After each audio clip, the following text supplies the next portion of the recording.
Hello?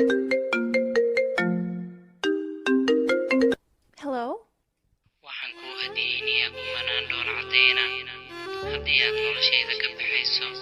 waxaan kuu hadiyeynayaa kumanaan dhool cadayna haddii aad noloshayda ka baxayso.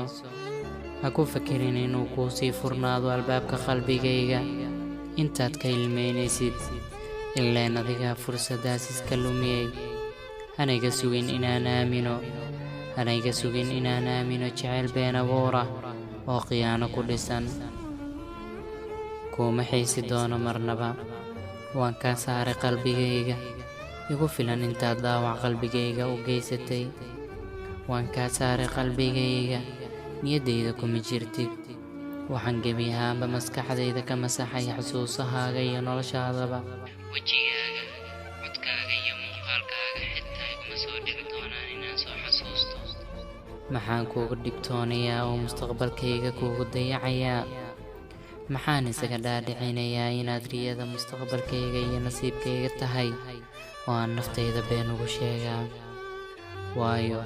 waayo waxaad tahay qof laba wajiila ah oo been badan, inuu markuu sii jeesto ilaawo ballantii iyo cadigii aan wada galnay, inaan adduunka iska weheshan oo aanan isidlayn. qof walba ha raaco waddadiisa, anigana ii daamidayda, adigoon karaamada iska qaadin.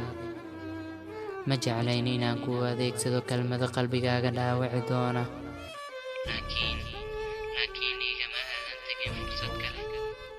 aadanaha qiimihiisa waxaad ogaan kartaa markaad u baahato. adigana hadda ayaad dareentay cadaabka uu leeyahay qof keligiis lagu laada caashaqa. noloshu waa maalmo yar oo u baahan in farxad lagu qaabilo. muddadaas yar ha ka welwelin, waan ka bogsanayaa xanuunadaad u geysatay qalbigayga. inkastoo shalaydu aysan soo celin wax lumay, haddana waa tiirka ugu horreeya ee halqabsi u ah qof la dhaawacay sidayda oo kale.